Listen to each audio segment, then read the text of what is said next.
Dr. David Butler, and you really had your footprint on the pulse of art here in Knoxville. Former executive director of the Knoxville Museum of Art, but I should say newly retired. Brand new. Brand new, spanking new. How's it feel right now to be retired? All I've done since I retired has been sit at home because I couldn't go anywhere. We had snow right after you Yes. retired, yeah. And it stayed and stayed and stayed. How long were you at the Knoxville Museum of Art? About 17 and a half years. I came there in 2006, and it's been, it went by really fast too, but it's been a great run.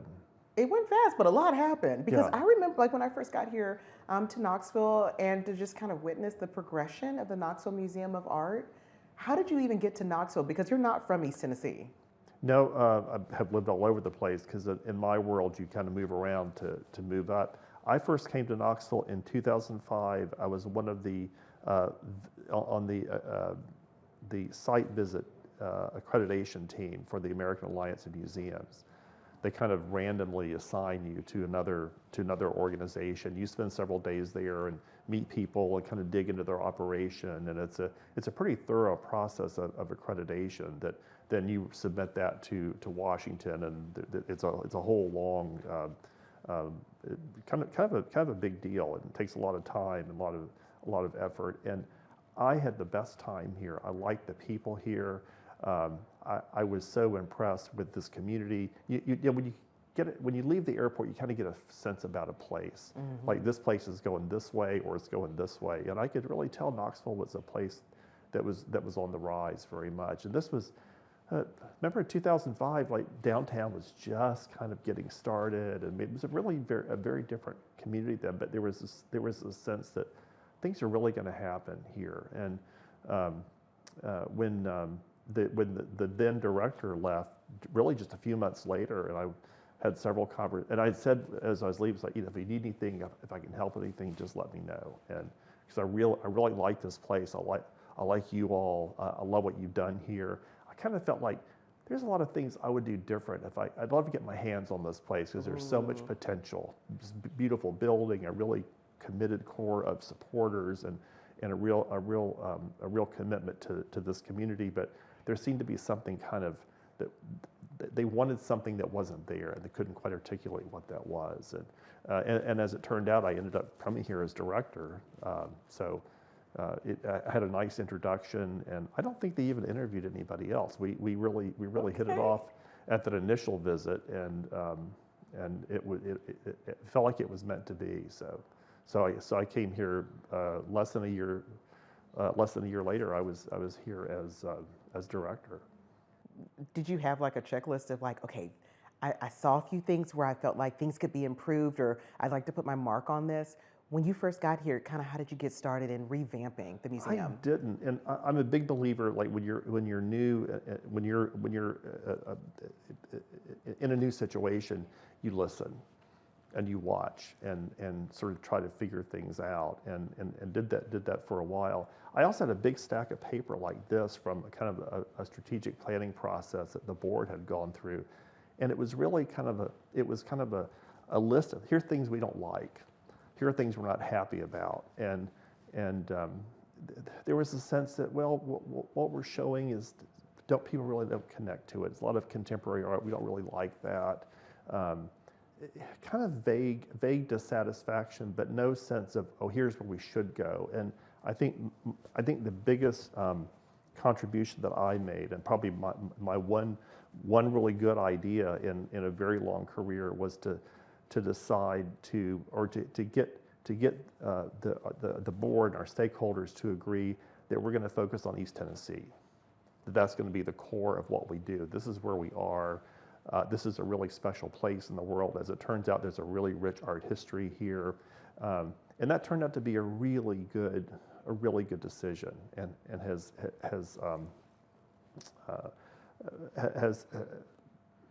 been really positive for the KMA.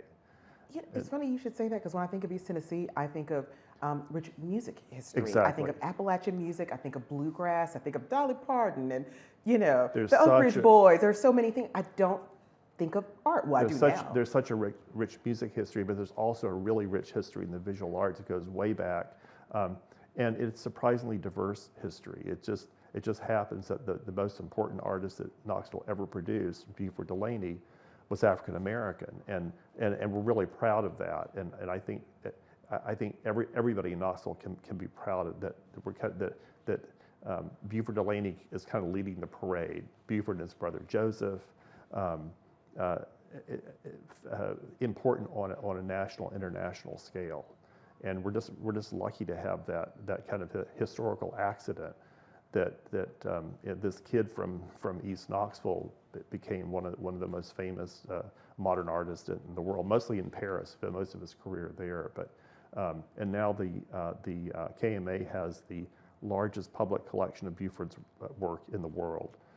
We just right now, as I was leaving, we were negotiating the loan of some works with the Centre Pompidou in Paris and with the Art Institute of Chicago, et cetera, et cetera. It kind of put us on the map because Buford's from Knoxville and we're all about Knoxville and East Tennessee. So it's been really nice to see that happen. You know, I'm glad you brought that up because that is one of the most significant collections that I think of when I think of KMA.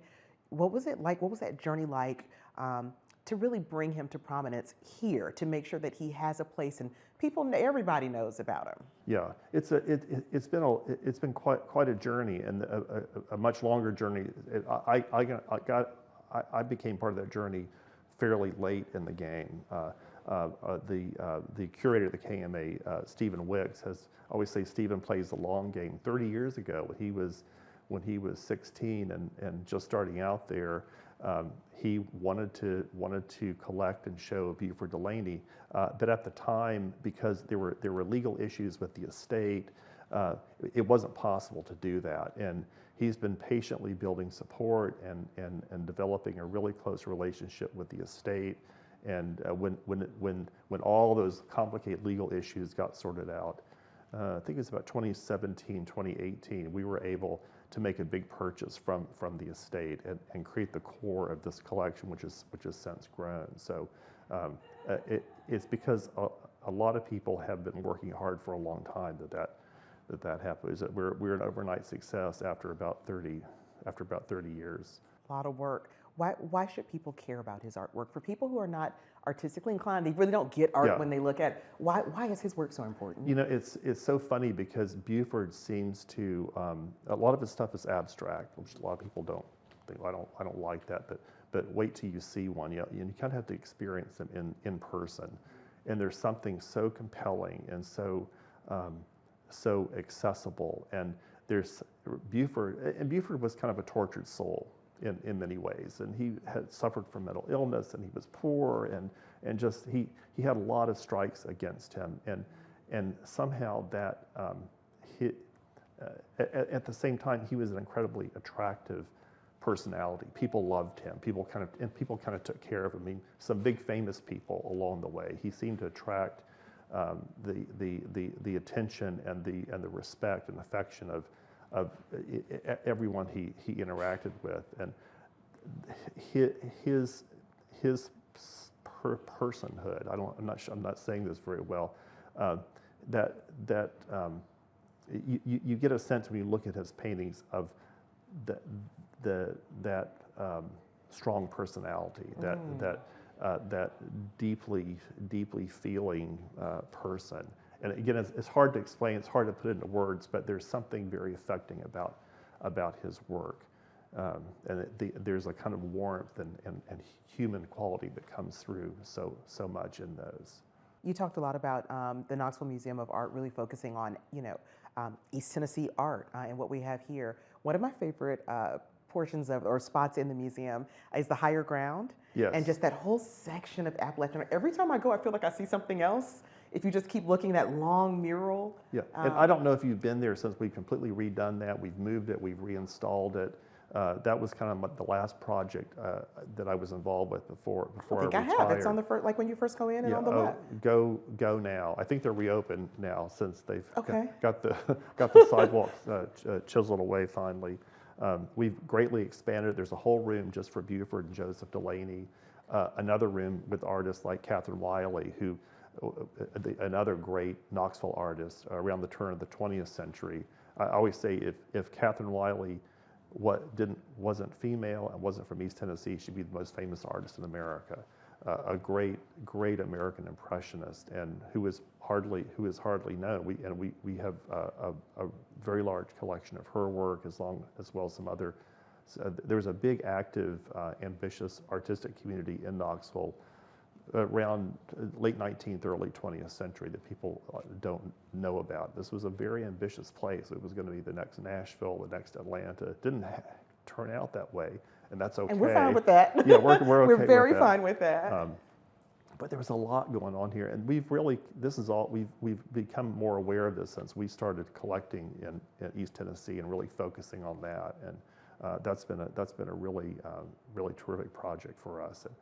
And I found that people, they're not art people, don't care about art particularly. There's kind of a geographical connection. Like, well, I don't know much about art, but I recognize that landscape. That's the landscape I look at every night when I'm walking, when I'm driving home. And it's a way of connecting with people, and it's kind of a portal that's very wide and open and inviting. So again, that's why I think that focus on East Tennessee has been really successful for the museum. Do you think it's what makes our museum different from others? Because it's hard sometimes for people to connect. They think of art and that art community as kind of being like an upper class world, like, oh, I collect art. And if you really get into that, it's tens of thousands, whereas the average person can only enjoy just looking at it. Yeah, and I think that's that's the best thing any cultural organization can do, is kind of meet people where they are. Mm-hmm, mm-hmm. And the KMA has been able to do that to a certain degree. Still things to do. Still progress to be made in that area, but I feel like there's a culture there of being welcoming and inclusive, and everybody's welcome. There's something here for everybody, and that kind of attitude comes from the volunteers at the front desk, from the floor staff, from everybody there. I'd like to think that it suffuses the whole organization, and people feel that. And based on feedback I get, I think that's true. So, what was the hardest part about being the executive director? You know, it's easy in the sense that I have a terrific staff. I have a terrific volunteer leadership. I don't have to worry about the people know how to do their jobs. They do. I think the downside is the feeling of responsibility. Lots riding on your shoulders, and a lot of things have to go right, and they always have, thank goodness. And I'm kind of a warrior by nature, and I think any good leader is a warrior. If you're not, then you're really not doing your job. So, and being retired now is the absence of that worry and that sense of responsibility is kind of hard to get used to, but I like it. Was it hard passing on the baton? New leadership? No. Once I made that decision, and I've been talking about this for a long time with my board, with the staff. It's like, I'm really going to do this. I'm really going to do this. And I was telling someone that in the middle of this process, like, well, you know, how's this going for you? How are you liking it? So, you know, things happen in life, and transitions happen. And we scramble and deal with them the best we can. Things just happen. This is the one time in my life that I got to kind of manage and schedule this transition, and that's a real privilege. I'm very lucky. I'm not dead. I'm not fired. I'm not sick. It's on your own terms. It's a real privilege to be able to together with board leadership and with the staff to manage that process. So, and I think we have a really my successor who's just announced a few weeks ago, really terrific. I think people will really like him. He and his wife have already bought a house here. He'll start in a month or two. Okay. New baby, new generation, incredibly smart. I think he totally gets us, and I think it'll be a whole new chapter in the life of that organization. So now, are you an artist? How did you get into art early I, on? I, I did start as an artist Really? 50 years ago, Okay. and I was going to, taking, drawing and design and all that, and I was pretty good. I'm still pretty good. I still do that along the side, but I didn't really have that fire in my belly to make art. And you have to, whatever you do, you just have to want it with every fiber of your being. What I did love and what excited me was sitting in a dark room looking at slides. And I didn't know that art history was a thing. Like you can just like look at pictures and that's a thing. Well, it is. And I was hooked from the as soon as the lights went down. I was completely hooked, and that was a time in our history when the world, when you're paying $300 a semester for tuition and hardly anything to live, you can kind of follow your bliss. When I talk to like 18-year-olds now, I usually start like, I'm so sorry because the stakes are so high. You have so little room to fail. That's right. Because you got to get this right. Because your parents are in hock. You're in hock for tens of thousands of dollars every year, and it just. I think that's too bad because my generation had the luxury of experimenting and trying things out and say, well, I really love this. I'm going to explore this for a while. And I was lucky that turned into a way to make a living.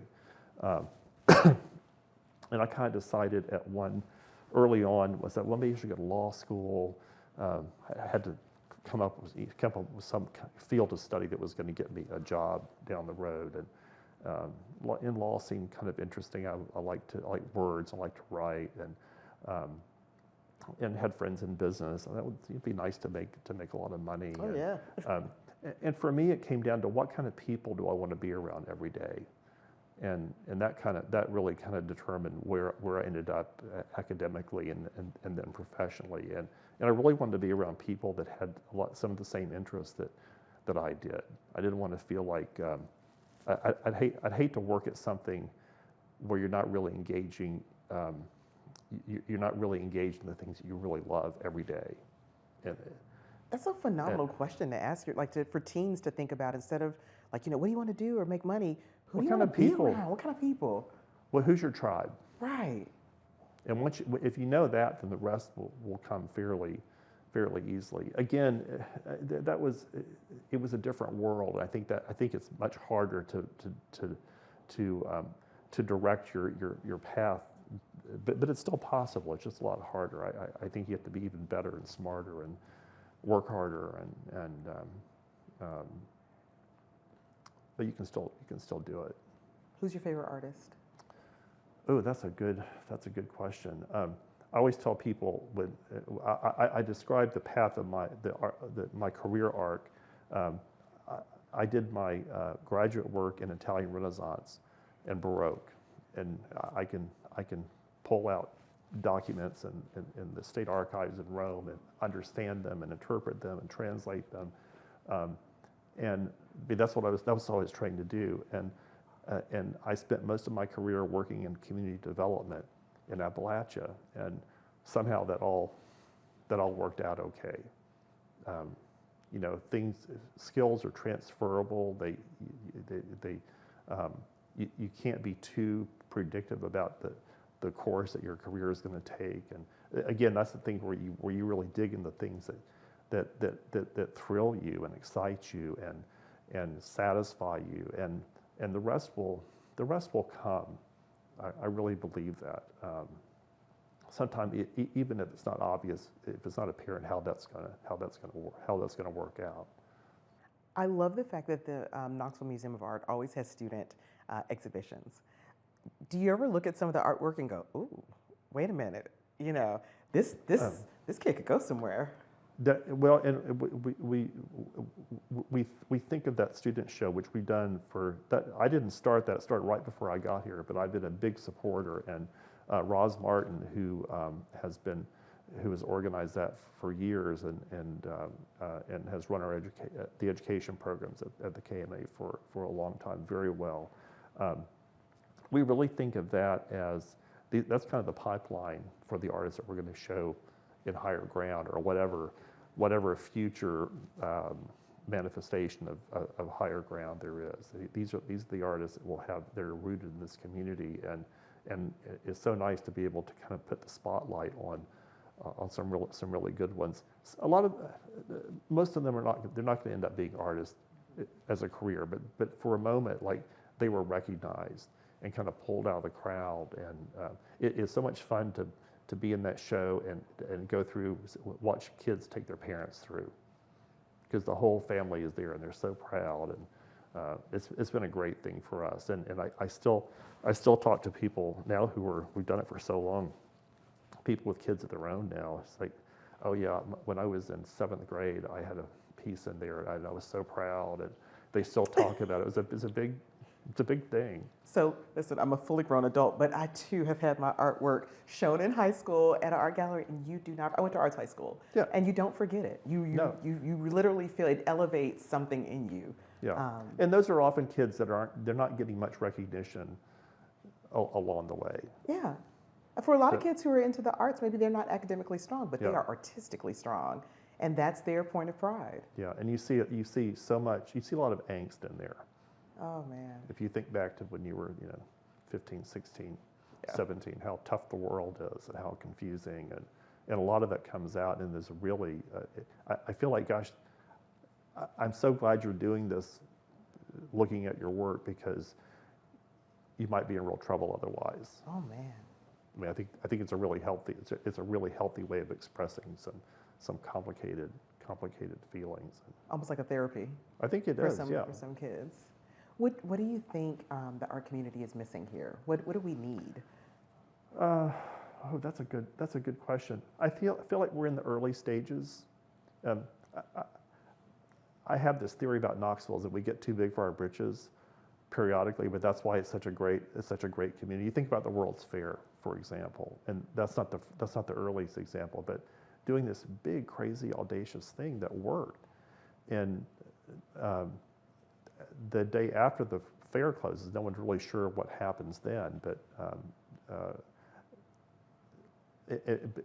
we have this history of doing big things and then kind of maybe retreating a little bit. And yeah, I feel like right now we're in a moment where there's been it's been a tremendous period of growth and development for so many cultural organizations, and we're kind of maturing as a community, and we have the population base and the economic base and the audience to kind of raise the level on so many things. But it's a fragile process, and you have to really be, you can't sit back and think, oh great, we're done, we arrived. Yeah. Yeah, we're at a very young level in many ways, and in terms of our institutions, and we'll just keep cranking at it. And I feel like it's time for, at the KMA, for example, it's time for somebody else to give that a shot. I don't know what the next big thing would have been, because I kind of like, oh, sorry, that's all I got. You oversaw the renovation, so that's probably like the hugest. Yeah, building's in great shape. It looks terrific. We've got the new Higher Ground up. The place is really we have redone, upgraded, repurposed every square inch of that building, and probably the next big thing, I shouldn't speak for my successor, or maybe this is several successors down the road, we'll probably need more space eventually. But that's a big, there's a big price tag attached to that, and that's talking about the next level. That's a good problem to have, though. Oh yeah, yeah. That's a good problem. Yeah, have already run out of room, and we've done everything you can do for a few $1 million. Now we're talking about 20, 30, 40 million, and that's a big step. So it'll happen someday when we're ready. You know what I did not realize, and it's one of my favorite things in the museum, the glass installation. I didn't realize it was made just for KMA. The Richard Jolly installation, yes, that was a big milestone in the history of the KMA. Ann and Steve Bailey just literally gave him a blank check, like just make it fantastic, make it wonderful, and that it was one of those things that never happens in the world, and happened, and we were so lucky. And I think that's when the world kind of started to. When this community and the world started taking notice of the KMA, it was a real turning point. Wow. As an art lover and art advocate, what's your take on the emphasis on STEAM? Because when we look at art, we have to look at the next generation of folks that will come up and become artists and dedicate their lives to that. But there's such a focus on STEM. Yeah. Do you ever feel like we're missing, we're not investing that education into art? You know, I have experience with school systems all over the country, different places where I've lived, and we always work with the local schools. Knox County has a really rich, vigorous arts program, in music and visual arts, and I'm always impressed by the investment that's been made across the system in all kind of art instruction. So I think it's kind of exceptional in that way, and we beat up on the schools a lot. But people should be aware that the level, the kind of opportunities that students have here in Knox County schools is pretty exceptional in my experience. That's wonderful. It's something to be proud of, Okay, so you're retired. What are we doing now? What happens next? After we get some travel out of the way, I'm probably going to paint. I always say I'm going to sit down and read a book. I'm going to read a whole book. Yes. And not be stressed about I need to go to bed because I got to get up and go to work. Yeah. No, there's a very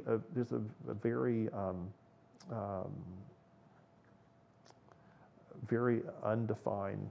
There is no plan. I'm not too stressed about that, so I think it'll be okay. I'm glad we're staying here. So you are going to stay in East Tennessee? Yeah, love it here. Yeah. Okay. Sometimes the plan is not to have a plan. You know what I mean? Well, I mean, the only plan is to stay here and make this work. And I would hate to live somewhere where I couldn't see the Smokies. That's right. That's right. Every day. Dr. David Butler, thank you so much for speaking with me. Tearsa. You are a joy. What a I love pleasure. the arts, Thank and so you. it's nice to sit Thank down you. and kind of pick the brain of people who have been at the helm of our art